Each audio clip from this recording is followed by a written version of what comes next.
जगन्निवहते भूगोलमुद्बिभ्रते दैत्यं दारयते बलिं क्षलयते क्षत्रक्षयं कुर्वते पौलस्त्यं जयते हलं कलयते कारुण्यमातन्वते म्लेच्छान् मूर्छयते दशाकृतिकृते कृष्णाय तुभ्यं नमः।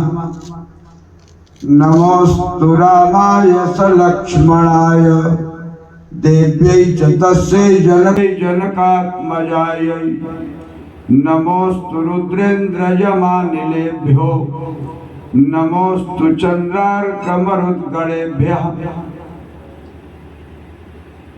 श्रुति प्रमाणं स्मृतयः प्रमाणं पुराणमप्यत्र परप्रमाणं यत्रास्ति गंगा जमुना प्रमाणं सतीर्थराजो जयति प्रयागः। शंकरं शंकराचार्यं केशवं बादरायणं सूत्रभाष्यकृतौ वन्दे भगवन्तौ पुनः पुनः। बादतोषित विश्वेशं धर्ममार्ग प्रवर्तकं वन्दे हरिहरानन्दं करपात्रं जगद्गुरुं। नारायणं नमस्कृत्य नरं चैव नरोत्तमं देवीं सरस्वतीं व्यासं ततो जयमुदीरयेत्। सच्चिदानंद भगवान की भगवत पूज्यपाद आद्य जगत गुरु शंकराचार्य भगवान की अभिनव शंकर धर्म सम्राट श्री स्वामी करपात्र महाभाग की संत समाज की आचार्य वृंद की छात्र स्वजन की मातृशक्ति की दो बार भगवान के मंगलमय नाम। श्री राम जय राम जय जय राम। श्री राम जय राम जय जय राम। श्री राम जय राम जय जय राम। श्री राम जय राम जय जय राम। श्री राम जय राम जय जय राम। श्री राम जय राम जय जय राम। नमः परमहंस स्वादित चरण कमल चिन्मकरंदाय भक्त जनमानस निवासाय श्रीमद् परमहंसाय श्री सच्चिदानंदाय परम धाम नमामि तत्। अनंतानंत श्री समलंकृत भगवत पूज्यपाद शिवावतार श्रीमदाद्य जगत गुरु शंकराचार्य भगवान धर्म सम्राट स्वामी करपात्र महाभाग इस महासत्र के प्रांगण में समुपस्थित हमारे संघ के प्रमुख प्रचारक श्री मनोज जी महाभाग, हमारे स्वामी जी सिद्धाश्रम से पधारे, अनेक गणमान्य श्री शुक्ल महाभाग, आचार्यों की अवली यहाँ पर विराजमान है, प्राचार्यावली, आचार्यावली, छात्र वृंद, मातृशक्ति एवं इस संस्थान के अनेक गणमान्य अध्यक्ष, उपाध्यक्ष, महामंत्री और मार्गदर्शन प्रबंध के श्री पांडे जी, अनेक स्वजन संभ्रांत वास्तव में गीता श्रुति में एक वचन है, जन्म कर्म च मे दिव्यम यूयम यो वेत्ति तत्वतः। हमारी भारतीय संस्कृति उसी परंपरा में महापुरुषों के जन्मोत्सव मनाए जाते हैं, उनके संस्मरण हमारे जीवन में उद्वेलित किए जाते हैं, उद्धरित होते हैं। उनके जीवन के प्रत्येक आयामों को हम सब अपने जीवन में अवधारित करें, इसके लिए वे सत्प्रेरणा के मार्ग कहे जाते हैं। ये संस्थान तो अखिल भारतवर्ष के लिए है, भारतोद्भाषक मंडल है, भारत को उद्भाषित करने के लिए।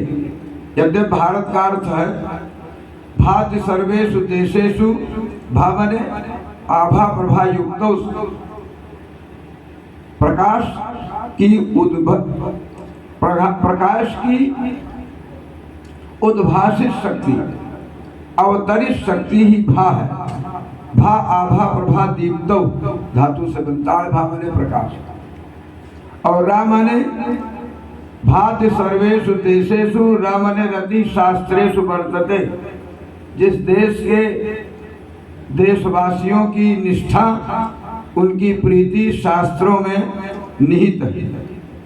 और ता माने तारन तखिलान लोकान तस्मात् भारत कथ्यते, जो समग्र विश्व ब्रह्मांड को भौतिक जीवन के चाकचक्य से उपरम करके आध्यात्मिक जीवन में डाल दे, आध्यात्मिक उत्कर्ष को उद्भाषित कर दे, कदाचित वही भारत है।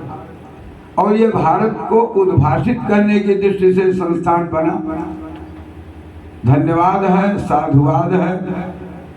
प्रकट अथवा अप्रकट इस संस्थान में कार्यकर्ताओं के प्रति शुभ आशंसा है, और यह संस्थान चलता रहे।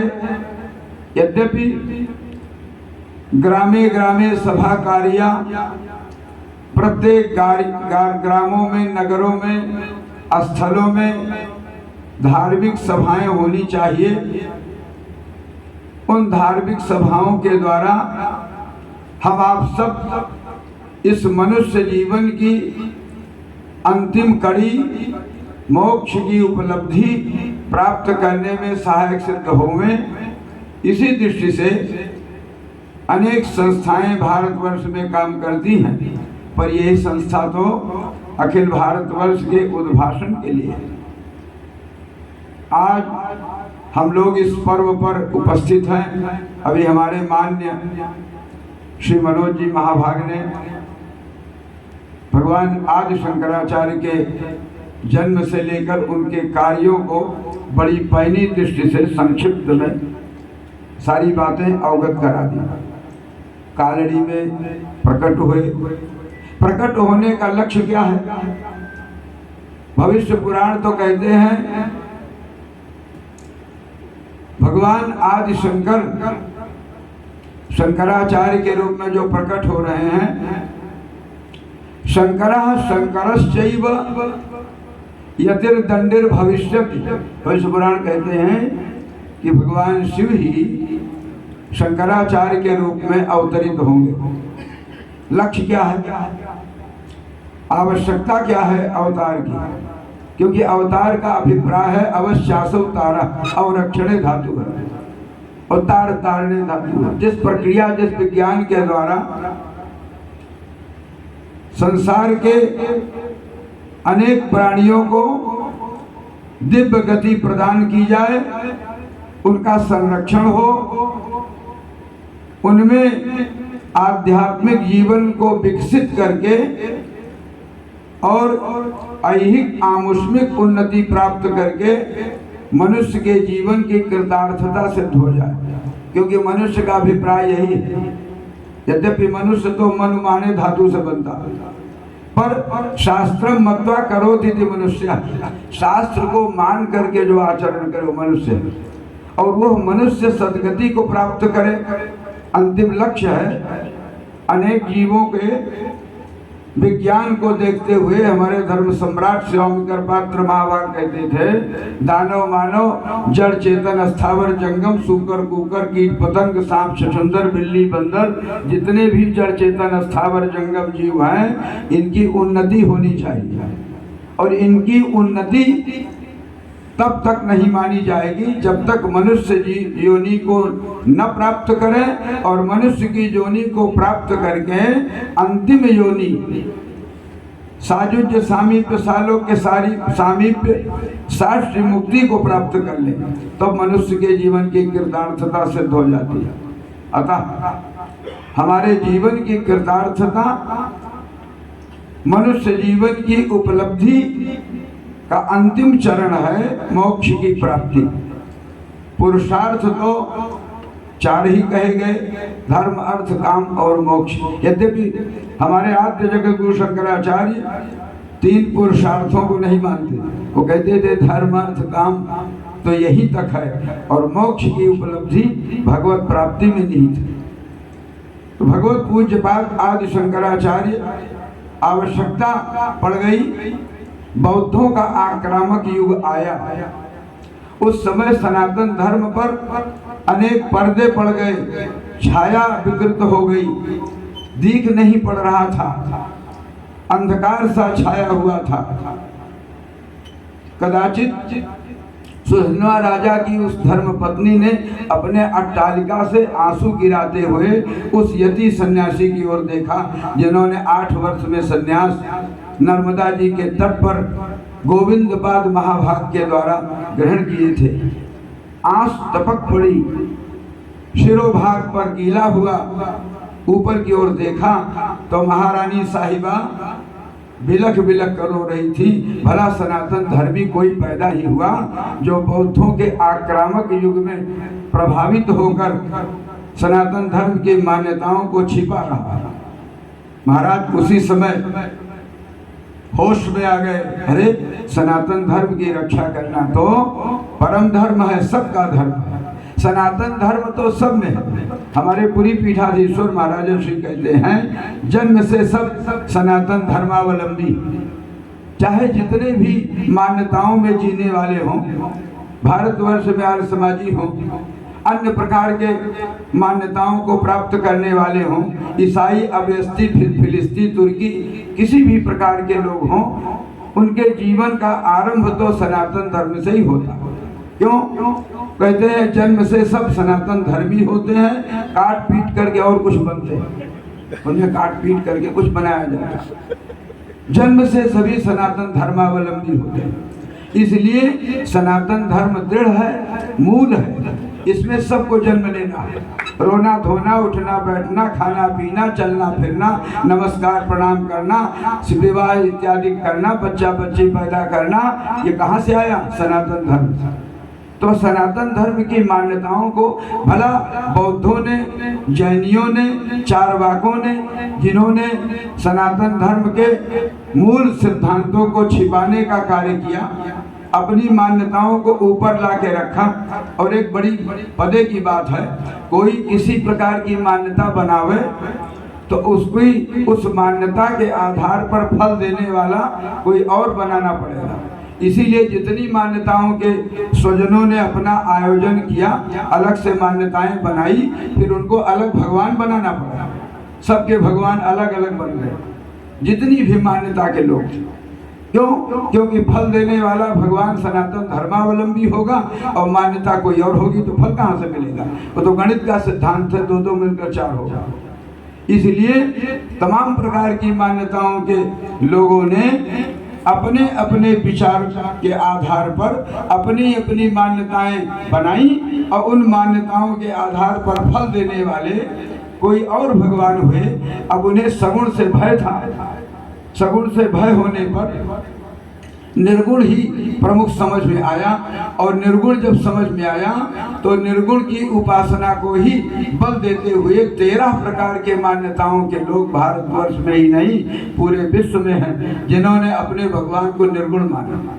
और हमारे यहाँ सगुण निर्गुण दोनों पर हमारे जगत गुरु शंकराचार्य उन बौद्धों के आक्रामक युग को हीनयान और महायान के सिद्धांतों को खंडित करने के लिए बड़े जोड़ तोड़ से शास्त्रों का आलोडन किया। वो तो जाति समर्थ है, पूर्व जन्म के ही सब कुछ प्राप्त हुए थे और भगवान शंकर के शिवावतार थे ही, उन्हें तो कुछ पढ़ना पढ़ाना था नहीं। इसलिए उन्होंने बड़े जोरदारी से बौद्धों के खंडन के लिए, जब उन्होंने सारे विश्व ब्रह्मांड में देखा, सर्वत्र आज भी लगभग 2/3 बौद्ध हैं पूरे विश्व में। वो प्रच्छन्न भले कहे जाएं, भगवान शंकराचार्य को भी हमारे बहुत से आचार्यों ने प्रच्छन्न बौद्ध कह दिया होगा। हम लोग डरते इसलिए नहीं कि शंकराचार्य में कोई आँच नहीं आवेगी। सूर्य भगवान को कोई लुकाड़ा दिखावे और कोई धूल उड़ावे, उसमें कोई आँच आने वाली नहीं। तो भगवान शंकराचार्य ने इस विधि को देख करके बौद्धों के आक्रामक सिद्धांतों को, जो हमारे सनातन धर्म की मान्यताओं को भूल रहे थे, भला सनातन धर्म की मान्यताओं के आगे जाते कहाँ? अहिंसा परमो धर्मा कहते कहाँ से? वेदों से तो कहेंगे। वेद को नहीं मानते पर वेद की बात मानते। चाहे जैनी हो वो भी आर्याणम कहेंगे, आर्यम कहेंगे, जाएंगे कहाँ? चारवाक भी कहेंगे जावत जीवेत सुखम जीवेत ऋणम कृत्वा घृतम पीवेत। आखिर कहेंगे कहाँ से? सनातन धर्म में ही तो खुशहाली की बात कही गई, जीवन संरक्षण की बात कही गई, आद्य संरक्षण की बात कही गई, शरीर के स्वधर्मानुष्ठान के संरक्षण की बात कही गई, और शरीर माध्यम खल धर्म साधनम, इसी का अनुवाद चारवाक करेंगे और कहाँ जाएंगे? शरीर ही सब कुछ है, आद्य धर्म है, इसके अलावा कहाँ जाएंगे? उनके पास कौन सी मान्यता? तो जितने भी प्रचारक हुए हमारे महर्षि मान्य दयानंद जी, जाएंगे कहाँ? आखिर वेदों की बात मानेंगे? जैसे कोई दाल चावल रोटी साग सब बना हो और आपको चावल निषेध हो तो आप कहेंगे दाल चावल दाल रोटी ही मुख्य भोजन है, शेष भोजन नहीं। मानना तो पड़ेगा, भोजन तो है ही। जाएंगे कहाँ? तो जितनी भी मान्यताओं के लोग हैं सब भगवान शंकराचार्य से ही प्रभावित हैं। उनकी बात को तो मानना ही पड़ेगा। यदि भगवान शंकराचार्य ने अद्वैत सिद्धांत का प्रचार किया, न द्वैतम इति अद्वैतम, दो नहीं एक ही है, एको ब्रह्म द्वितीयो नास्ति, अयम आत्मा ब्रह्म सर्वम खल्विदम ब्रह्म अहम ब्रह्मास्मि, इन सिद्धांतों का, चारों वेदों के सिद्धांतों का प्रकाश भगवान शंकराचार्य ने चत्वारि आर्य सत्यानि, ये तो बौद्धों को भी कहना पड़ेगा। कहाँ जाएंगे? वो तो मानना ही पड़ेगा। तो कहने का अभिप्राय ये है, भगवान शंकराचार्य जी का प्राकट्य उस समय हुआ जब बौद्धों का आक्रामक युग आया। आक्रामक युग क्यों आया? इसके पीछे का इतिहास यदि हम लेते हैं तो उस समय भगवान का बुद्धावतार हुआ। भगवान स्वयं बिहार प्रांत में ब्राह्मण के घर, अजिन के घर प्रकट हुए। वे भगवान बुद्ध ब्राह्मण की शरीर में आए, वैशाली जिले में आए, और उन्होंने उनके पूर्व जो जन्मेजय ने यज्ञ किया, उस यज्ञ में सर्प यज्ञ किया, और इसी खीरी क्या है, खीरी लखीमपुर, इसी खीरी लखीमपुर में यज्ञ किया। तो इस यज्ञ से विषाक्त हो गया देश। लोग भूल गए थे किसको माता माने, किसको पिता माने, किसकी हिंसा करें, किसकी हिंसा न करें। ऐसी परिस्थिति में जब विषाक्तता आ गई और लोग उदाहरण वेदों का ही देते रहे, नास्तिकता का परम सिद्धांत देते थे और उदाहरण समर्थन वेदों का देते थे, तब उस समय भगवान का बुद्धावतार हुआ। और भगवान ने उस बुद्धावतार में वेदों का बड़ी पैनी दृष्टि से खंडन किया। कहा वेदों को हम नहीं मानेंगे। तो भगवान बुद्ध स्वयं सनातन धर्म की सुरक्षा के लिए उन्होंने हिंसा बंद कराई, जो हिंसा बहुत वेग से चल रही थी, और कहने लग गए वैदिकी हिंसा हिंसा न भो। तो हिंसा अहिंसा परमो धर्मा सिद्धांत को लेकर के, और उन्होंने वेदों को छिपा करके स्वयं भारतवर्ष में विषाक्तता को दूर करने के लिए एक अभियान चलाया। उसी अभियान के तहत कालांतर में उन्हीं के समय के सीमा के अंतर्गत ही एक गौतम बुद्ध जी प्रकट हुए, जो क्षत्रिय परिवार में हुए, और उन्होंने फिर उन्हीं के साहित्य को लेकर के और अलग से स्वधर्मानुष्ठान अपना पालन कराया, उसका मत नाम पड़ा बौद्ध मत। वो धर्म नहीं है, बौद्ध मत एक किसी व्यक्ति विशेष का मत है। हमारा जो बुद्ध पुराण है वो यहाँ मिलता नहीं है। बुद्ध पुराण तो जर्मनी के लाइब्रेरी में है, लेकिन वो फोटो भी नहीं लेने देते, पढ़ने भी नहीं देते। तो जो बुद्ध के साहित्य नालंदा विश्वविद्यालय में जलाए गए, उन साहित्य को पढ़ने के लिए सुविधा हमको नहीं मिल पाई। गौतम बुद्ध जी के साहित्य में जो हमारे बुद्ध भगवान के साहित्य थे प्रायः उसी में आ गए, एडॉप्ट कर लिए गए। तो बहुत सी बातें हम लोगों को नहीं पता है। हमारे धर्म सम्राट स्वामी करपात्री जी महाराज कहते थे उस विषाक्तता की शांति के लिए भगवान बुद्ध आए, और बुद्ध भगवान ने जो प्रचार किया उससे हिंसा बढ़ने लग गई। तब फिर भगवान उसी हिंसा को लेकर के गौतम बुद्ध ने जो प्रचार किया उससे महायान, हीनयान और तमाम प्रकार की विपत्तियां आ गई। तो फिर तो भगवान बुद्ध यहाँ से गए और वहाँ देवताओं की सम्मिलित देवताओं के संघ की मीटिंग किया, जैसे आपका संघ है तो इसी प्रकार से देव संघ, तो देव संघ की मीटिंग की। और उस संघ में उन्होंने भगवान शंकर से कहा, गए तो थे फोड़े का विष दूर करने के लिए, लेकिन फोड़े में जहरबाद हो गया, अब आपको जाना पड़ेगा। तो भगवान शिव स्वयं शंकराचार्य के रूप में प्रकट हुए, और प्रकट होकर के उन्होंने सर्वत्र सगुण और निर्गुण दोनों धाराओं को बहाया।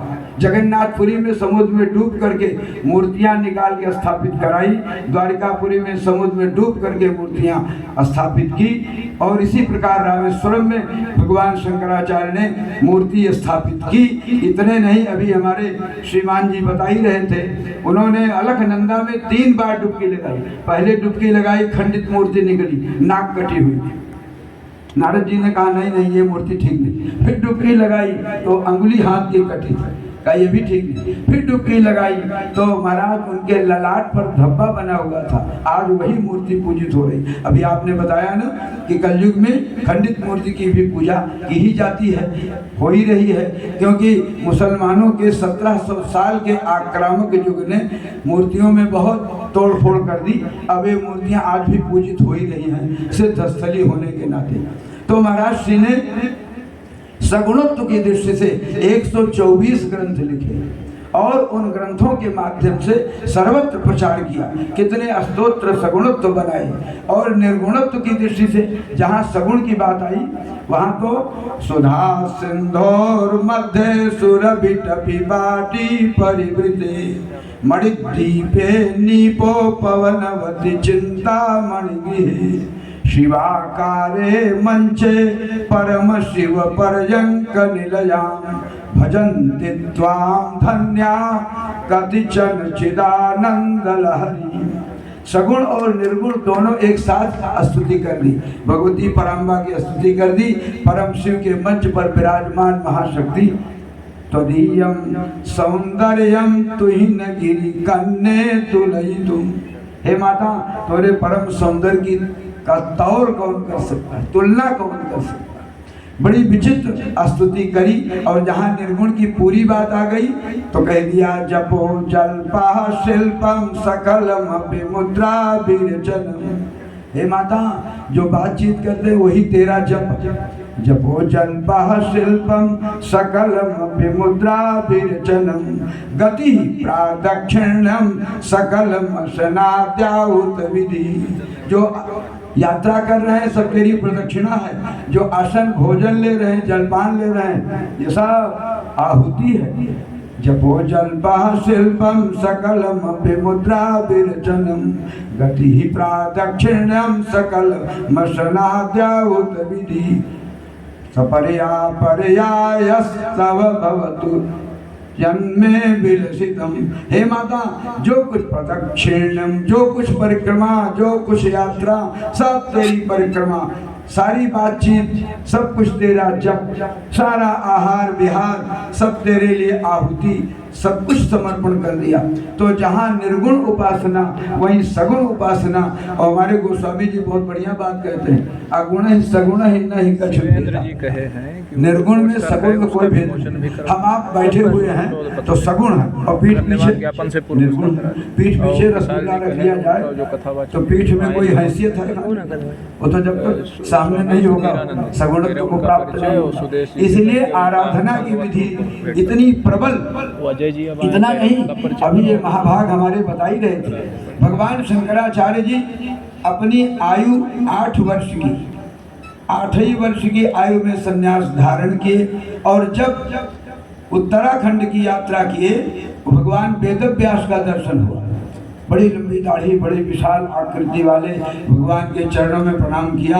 वेदव्यास भगवान ने आशीर्वचन दिया और ये भी कहा, मैंने ब्रह्मसूत्र जो लिखा है उसका भाष्य आप ही करेंगे। बोले हम कैसे करेंगे, आयु तो बहुत कम है।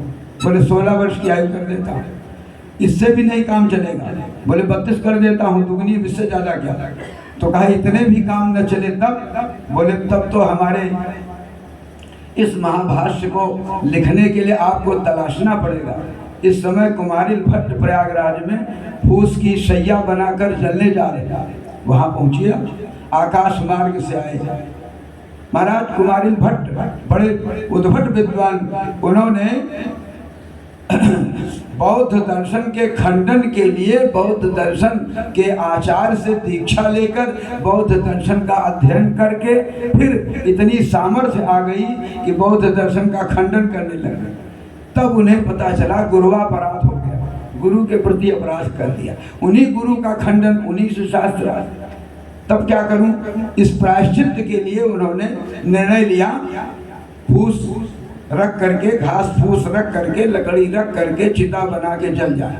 हमारे यहाँ ये शास्त्रों में वचन है, यदि आप गुरुवापराध कर दें और सन्यासापराध कर दें, यदि सन्यासी कोई अपराध ही कर दे तो सन्यासी को जल में डूब करके प्राण देने का प्रायश्चित, सीधा सीधा प्रायश्चित, और कोई प्रायश्चित नहीं, सीधा जल जाने का प्रायश्चित। कुमारिल भट्ट उस फूस की चिता पर बैठे, भगवान शंकराचार्य आकाश मार्ग से आई गए। उन्होंने कहा रे भाई रुको रुको, जलो मत। क्यों? अरे आपको भगवान व्यास के निर्देशानुसार ब्रह्मसूत्र के भाष्य करने की बात है। बोले मैं अब तो संकल्प ले चुका हूँ, चली जाऊंगा। मेरे शिष्य जो मंडन मिश्र हैं उन्हीं के पास जाइए, वे इस समय श्राद्ध करने जा रहे हैं। आकाश मार्ग से इन्होंने अपना संकल्प नहीं छोड़ा, जलकर राख हो गए और मंडल मिश्र के यहाँ गए। पर सन्यासी को श्राद्ध में निषेध। देखिए शास्त्र में बहुत सी बातें हम लोग कभी कभी अवहेलना कर देते हैं। शास्त्र में ये भी लिखा, शास्त्र में ये भी लिखा, शास्त्र में ये भी लिखा। शास्त्र माने होता है शास्त्री इति शास्त्रम, शासनम करोति इति शास्त्र, शस्यते इति शास्त्र। जो हर प्रकार से हम आपको सावधान करें वही शास्त्र। देखिए हम अपने यहाँ अनपढ़े भी कहते हैं गांव देश के लोग, महाराज पंडित जी के वेद में लिखा, न बेचारा वेद देखा न पंडित जी वेद देखे, है ना। लेकिन कहा जाता है कि वेद में देखा, दुहाई तो वेद की देते ही है, भले वेद नहीं देखे, भले वेद नहीं पढ़े, हमारा समर्पण तो वेद में है ही है। इसीलिए नास्तिकवाद आस्तिकवाद की जो परंपरा चली, भगवान को भला माने न माने, लेकिन वेद को न माने तो नास्तिक, और वेद को मान ले तो आस्तिक, और भगवान को न माने तो नास्तिक नहीं कहा जाएगा, आस्तिक ही कहा जाएगा। क्योंकि हमारे यहाँ कई दर्शन हैं जो भगवान को गौड़ मानते हैं। वैशेषिक दर्शन पदार्थवाद है, वो तो अपने को गौड़ मानता है। न्याय दर्शन प्रमाण प्रमेय संशय प्रयोजन दृष्टांत सिद्धांत इत्यादि, वो भी भगवान को गौड़ मानता है। सांख्य दर्शन भी संख्या ज्ञानम सांख्यम, वो भी भगवान को गौड़ मानता है। और पूर्व मीमांसा जो कर्म का, अच्छा अभी योग दर्शन रह गया। योग दर्शन भी भगवान की भगवत्ता को मानता तो है, लेकिन भगवान को मानने को तैयार नहीं। चित्त वृत्ति के निरोध को ही योग मानता है, योगस्थ चित्त वृत्ति निरोधा। फिर तो पूर्व मीमांसाकार कहते हैं भैया हम भगवान को गौड़ मानेंगे, कर्मेति मीमांसका। हम तो मीमांसा के आचार्य कहते हैं हम कर्म को ही बलवान मानते हैं। यद्यपि कर्मकांड में हमारे आचार्यों ने अंत में कही दिया, जैसे स्मृत्या चनामोक्त्या तपोयज्ञ क्रियादिश न्यूनम संपूर्णताम या तो सद्यो बंदेतम अच्युतम प्रमादात् कुरोताम कर्म प्रचवेताम धुरेश्वर। अनेक वचनों के द्वारा मंत्रहीनम क्रियाहीनम आदि आदि कहने पड़ता। भगवान की भगवत्ता को न मानने पर भी मजबूरी में भगवान को तो मानना ही पड़ेगा। तो कर्म कांड भी अपने को सुदृढ़ मानता है और भगवान को गौर मानता है। बचा हमारा उत्तर वेदांत। यही उत्तर वेदांत, उत्तर मीमांसा, यही एक रहस्य है जिसमें भगवान की भगवत्ता का प्रदर्शन किया जाता है। यद्यपि भगवान शंकराचार्य ने सर्वम खलविदम ब्रह्म की स्थापना करी। सर्वत्र भगवान ही है, जो कुछ भी दिख पड़ता है वो सब भगवान ही है। एक उदाहरण दिया, हमारे धर्म सम्राट महाराज जी कहते थे, व्यक्ति एक है, किसी का चाचा, किसी का ताऊ, किसी का जीजा, किसी का बहनोई, किसी का साला, किसी का पुत्र, किसी का पति। कितने पोर्टफोलियो लगे, 10-10 रिश्तेदार लगे और व्यक्ति एक है। इसी प्रकार परमात्मा एक है, अनेक रूपों में जाना जाता है। इसीलिए हमारे यहाँ उत्तर वेदांत में जो शक्ति संप्रदाय है उसमें एको हम बहुश्याम का सिद्धांत, एक ही तो हूँ, नाना रूपों में व्यवहृत हो गया हूँ। तो इस प्रकार से जो उत्तर वेदांत का सिद्धांत है उसका सरलतम उदाहरण है घटाकाश महाकाश। आकाश में घटा आने से महाकाश की सत्ता समाप्त नहीं होती, महाकाश बना रहेगा और घटा आने पर उससे कोई हानि नहीं होगी, न लाभ ही होगा, वो घटा आई चली जाएगी। भले हमारे स्वामी रामानुजाचार्य ने उसको विशिष्टाद्वैत कह दिया। उन्होंने कहा भाई देखो हम मानते तो हैं लेकिन अब चना का छिलका और चना की दाल मिलकर चना बनेगा, इसलिए उन्होंने अंश अंशी का भेद मान लिया, उदाहरण देकर समझा दिया। भले हमारे निम्बार्कों ने कहा नहीं हम मानेंगे परमात्मा को, मानते तो हैं लेकिन अब जब खोआ बन गया तो उसको दूध बना लेंगे, द्वैताद्वैत कह देंगे। पर माधव संप्रदाय के कहते हैं नहीं हम द्वैत ही मानेंगे। अब जब दूध दही बन गया तो दही दूध नहीं हो सकता, उदाहरण देकर समझा देते हैं। तो हमारे यहाँ से भगवान की भगवत्ता को मानने के लिए बाध्यता है। भगवान की भगवत्ता तो सबको मानना ही पड़ेगा। जो नहीं भी मानता है, नास्तिकवाद कहता है ईश्वर नहीं के बाद है कहना पड़ता, ईश्वर नहीं है, बाद में जो नहीं के बाद है कहने पड़ता। नास्तिकवाद को भी मानना पड़ता, ऐसा नहीं कि नास्तिकवाद परमात्मा को न माने। भगवान शंकराचार्य की एक एक बातें देखिए, चारों पीठों की स्थापना करी, अभी हमारे मान्य महोदय जी बता ही रहे थे, 4 पीठों की स्थापना करी। पूर्व में उन्होंने ऋग्वेद के आधार पर प्रज्ञानम ब्रह्म इस महावाक्य की स्थापना करी। और वहाँ पर एक बात में थोड़ा अभी निर्णय नहीं हो पाया, बहुत से आचार्यों ने, बहुत से लेखकों ने, बहुत से विद्वानों ने इस बात का निर्णय पक्का नहीं कर पाए कि द्वारिकापुरी के प्रथम आचार्य श्रीमंडल मिश्र हुए कि जगन्नाथपुरी। इसमें थोड़ा भ्रम पर है, मान तो लेने पड़ेगा, हैं तो वही है। तो वहाँ पर ज्ञानम ब्रह्म सूत्र दिया और वहीं पर उन्होंने द्वारिका, वहीं पर उन्होंने गोवर्धन मठ की स्थापना करी। श्रृंगेरी पीठ में उन्होंने उनका सिद्धांत था, तो श्रृंगेरी पीठ में उन्होंने यजुर्वेद की स्थापना करी और सामवेद में उन्होंने शारदा द्वारका पीठ की स्थापना करी और उत्तर भारत में ज्योतिष पीठ की स्थापना अथर्ववेद के आधार पर करी और यहाँ चारों आचार्यों को नियुक्त किया। इसके अतिरिक्त उनके 2 ग्रंथ हैं, मठाम नायम अनुशासनम। उन ग्रंथों में 7 पीठों की स्थापना का वर्णन, 3 पीठें उन्होंने स्थापित नहीं की, ऊर्ध्वामनाय, अधोमनाय, सर्वामनाय, 3 पीठे। ये तो पूर्वामनाय, दक्षिणामनाय, पश्चिमामनाय, पूर्वामनाय और उत्तरामनाय, इस प्रकार के आमनाय बनाए। आमनाय शब्द वेदों से लिया उन्होंने। वेदानुप्राणित होने के कारण भगवत पूज्यपाद आदि जगत गुरु शंकराचार्य हम आप सबके सर्वप्रथम इस कलिकाल के उद्भवी काल में, उद्भवी काल इसलिए कहते हैं महाराज परीक्षित के 28 वर्ष शासन करने के बाद कलयुग का प्राकट्य हुआ और उसी समय जन्मेजय ने सर्प यज्ञ कर डाली। उस सर्प यज्ञ से 1000 वर्ष तक विषाक्तता बनी रही। दूसरे 1000 वर्ष में बौद्धों की आक्रमता विराजमान रही और जब तीसरा चरण शुरू हुआ तब उस समय भगवान शंकराचार्य के द्वारा सुधारवाद की परंपरा प्रारंभ हुई और फिर आचार्यों की परंपरा में उस समय इतने आचार्य आए। आचार्य का अभिप्राय यही होता है ना, आचिनोत जम शास्त्रम वेद मध्यापय तुजा, शास्त्रों का चयन करें, चुनाव करें, निर्णय लें, उसमें से ढूंढ ढूंढ के विचारों को सामने प्रकट करें। आचिनोतिजम शास्त्रम वेद मध्यापयद्विजा स्वयं आचरते जस्मात् तम आचार्य विदु विदु, स्वयं उसका आचरण करें। ये नहीं कि वो पंडित जी ने कहा बैगन बना पंडितानी से, कहा कि कहाँ बना, आपने तो मना किया, कहा वो मैंने चौकी पर कहा था, चौका के लिए नहीं कहा। ऐसा नहीं, आचार्य को तो स्वयं आचरण में भी आना है और स्वयं आचरण करवाना है, तभी तो आचार्य होगा। कहने का अभिप्राय भगवान पूज्य पाद शंकराचार्य जी ने 32 वर्ष की आयु तक पूरे भारतवर्ष में जहाँ जो चीज अतिरिक्त हो गई थी, जैसे पूर्वी भारत में तंत्र अतिरेक हो गया था, ओवरफ्लोइंग में चला गया था, उसको उन्होंने बड़े पैनी दृष्टि से वहाँ के तांत्रिकों को परास्त किया। यद्यपि उन लोगों ने अभिचारण कर दिया, मारण प्रयोग करके महाराज को भगंदर रोग पैदा कर दिया। फिर भगवान ने मंडन मिश्र उस समय साथ में थे, उन्होंने निसिंह भगवान की आराधना की थी, तो निसिंह भगवान को प्रकट करके आरोग्यता प्रदान करी। ये सब उनकी लीला।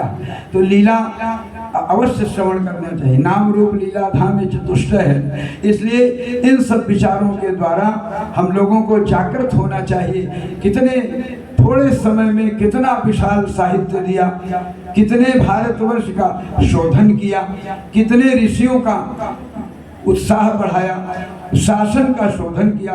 सुधन्वा को उन्होंने सनातन धर्मावलंबी बना करके और उसको राजगद्दी पर विभूषित किया। बड़े बड़े राजाओं को उन्होंने अपने शास्त्रार्थ के द्वारा अनुकूल बना करके, और भी हमारे मान्य महाभाग ने बताया कि उनकी जो उभय भारती थी वो सरस्वती भगवती की अवतारणी थी, जज का काम की, और मंडन में स्वयं ब्रह्मा जी के अंशावतार थे। तो कहने का अभिप्राय उभय भारती के जितने काम शास्त्र संबंधी प्रश्न थे सबका उत्तर उन्होंने अमरुक राजा के शरीर में प्रवेश करके और 6 महीना रनिवास में रह करके सारा का सारा उनका प्रश्नोत्तर तैयार करके, ग्रंथ तैयार करके, और जब राजा के यहाँ ये बात हो गई कि ये तो राजा की भाषा नहीं बोलते, इनको काउंटर किया जाए, मार दिया जाए, तब शरीर छोड़ करके और फिर अपने शरीर में आ गए। 6 महीना तक शरीर की सुरक्षा हुई। कितना बड़ा विज्ञान उन दिनों महर्षियों के पास था, उस विज्ञान की हम कल्पना नहीं कर सकते। पढ़ सकते हैं, सोच सकते हैं, कहानी के रूप में कह सकते हैं, कितना बड़ा विज्ञान। आज उस विज्ञान की आवश्यकता है। कलि प्राय युग है। हमारे धर्म सम्राट स्वामी करपात्री जी महाराज कहा करते थे, देखो बीज बचेगा, बीज की रक्षा होगी, वर्णाश्रम धर्म रहेगा, भले काम कुछ करे। क्योंकि महाराज श्री कहा करते थे जाति स्मरण, जाति का तो कभी समापन है ही नहीं है। जाति धर्माश शाश्वता, ये शाश्वत धर्म है। और जाति का अभिप्राय फिर क्या है? जायते इति जाति, जन्मना इति जाति, जन्मते इति जाति, तो जन्म से जिसकी जाति। अब तो जाति मनुष्य की जाति, फिर उसमें भेद प्रभेद हो जाते हैं। आप कहिए हम भेद नहीं मानते, क्यों नहीं भेद मानते? शरीर में भेद मानने पड़ता है। आँख का काम नाक नहीं, नाक का काम मुख नहीं, मुख का काम शरीर, हाथ नहीं, हाथ का काम पैर नहीं, पैर का काम उदर नहीं। अभ्यंतर की इंद्रियां और बाह्य इंद्रियां अपना अपना काम करती। भेद है कि नहीं? भेद है। भेद तो मानना ही पड़ेगा। भेद नहीं मानेंगे तो दुनिया कैसे चलेगी? दुनिया का मतलब है दो, दो तो है ही है, दो मानना ही पड़ेगा, है ना? इसलिए आप कभी भी धैर्य रखने की आवश्यकता है। जो जिस वर्ण में, जो जिस आश्रम में है, अपने आश्रमों का अनुपालन, अपने वर्ण का अनुपालन करते रहें। यह कहने से काम नहीं चलेगा कि सब बिगड़ रहे हैं। महाराज जी कहते थे सब बहे जा रहे हैं, आप मत बहो, आप तैरो, क्या जरूरत है, आप भी बह जाओ। बहना नहीं चाहिए। इस विश्व के पटल पर भारतवर्ष की एक अलग छवि है, और कितने लोगों ने कितना प्रयास किया होगा। 1700 साल तक हम लोग मुगलों के अनुशासन में दबे रहे, 300 वर्ष ईसाइयों के शासन में, 2000 तो निकल गया। अब जो चल रहा है खिचड़ी शासन, तो इसमें भी हम लोगों को सावधान रहने की जरूरत है। इसमें भी बहुत सावधान रहने की जरूरत है, क्योंकि स्वधर्मे निधनम श्रेया, लिखा हुआ, स्वधर्मे निधनम श्रेया पर धर्मो भया। स्वधर्म में ही मर जाना अच्छा है, दूसरे के आचरण का पालन करके हम कैसे पहला पार कर पाएंगे। इसलिए जो शास्त्र में लिखा है उसको अक्षरशः मान लेने की आवश्यकता, उसमें कोई तर्क करने की आवश्यकता नहीं है। सुप्रीम कोर्ट के जजमेंट से भी बड़ा है, वो बड़ा जजमेंट है जो लिख दिया गया। इसीलिए अथोच्यते गृहस्थस्य नित्य कर्म यथा विधि।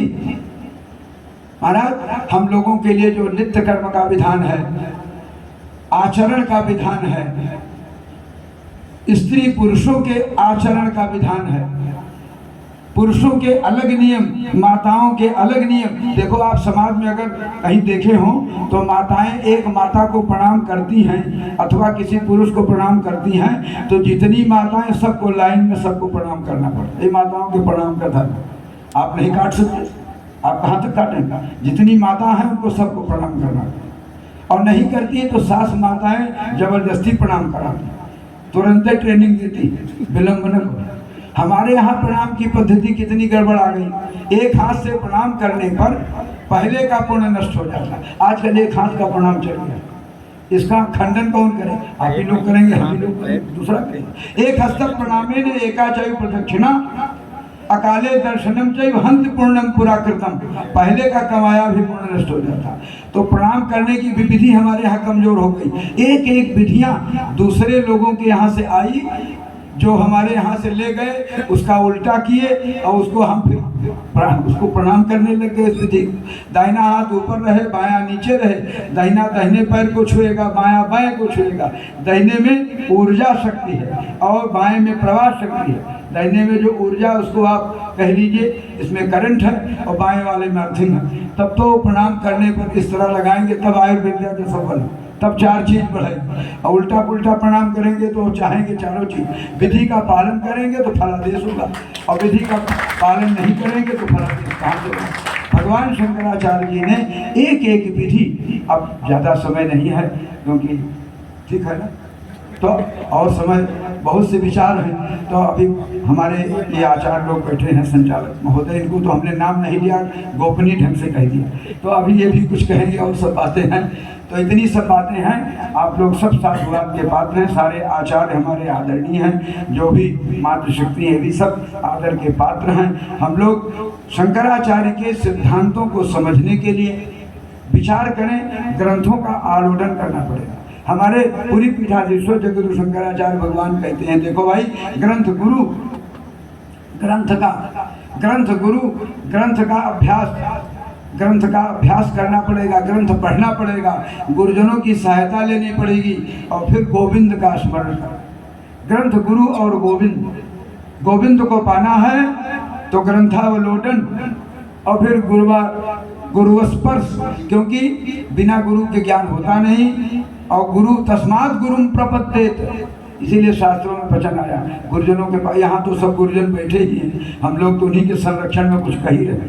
तो कहने का अभिप्राय इन गुरुजनों का साथ और ग्रंथों का साथ। अब आजकल जो तमाम प्रकार के ग्रंथ हैं, हम इतना जरूर निवेदन करेंगे, आप लोग महाराजा श्री धर्म सम्राट जी के द्वारा लिखे गए जो ग्रंथ विचार पीयूष कार्ल मार्क्स रामराज्य, जिसमें सारे भारतवर्ष की ही नहीं सारे विश्व की राजनीति ही नहीं, अर्थनीति, अर्थशास्त्र, सामाजिक शास्त्र और राजनीति शास्त्र जितना भी हो सकता है सब उसमें पिरोया हुआ है, पढ़ना चाहिए। ग्रंथों का आलोडन करेंगे तब कठिनाई आएगी। कठिनाई की निवृत्ति के लिए गुरुजनों की शरण में जाना पड़ेगा, फिर गुरुजन उन कठिनाइयों की निवृत्ति करेंगे, तब कहीं गोविंद की ओर चलना पड़ेगा।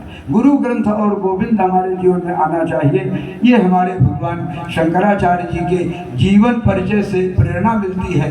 124 ग्रंथ उन्होंने लिखा, हर ग्रंथों में उन्होंने सब बहुत से विषय डाल दिए, कितने स्तोत्र लिखे और ब्रह्म सूत्र तो क्या कहना, उसका जो भाष्य हुआ, सारे उपनिषदों का भाष्य भगवान शंकराचार्य ने लिखा। तो उनके गीता का भाष्य लिखा, गीतोपनिषद। गीता यद्यपि महाभारत से अनुशासनिक पर्व से ली गई, पर उसका भाष्य भगवान शंकराचार्य ने लिखा अद्वैत सिद्धांत के आधार पर। अद्वैत सिद्धि शैव सिद्धि, ये सूत्र है। अद्वैत की सिद्धि होगी तब सिद्धि की प्राप्ति होगी। इसलिए उनके एक एक उनके मायावाद को समझना, उनके जीववाद को समझना, उनके ब्रह्मवाद को समझना, उनके संसारवाद को समझना और पर्याप्त रूप में इन सब सिद्धांतों को दार्शनिक दृष्टि से समझना और हमारा आपका कर्तव्य है। इसी प्रेरणा को ध्यान में रखते हुए हमारे इस सभा के आयोजकों ने, पुरोधाओं ने इस प्रकार का आयोजन किया। सबके प्रति शुभाशंसा, सबके प्रति भगवान से मंगलमयी कामना और इस संस्थान के उद्भाषण के लिए, उद्वेग के लिए भगवान से प्रार्थना करते हुए आप सबके प्रति आभार भी व्यक्त करते हुए वाणी को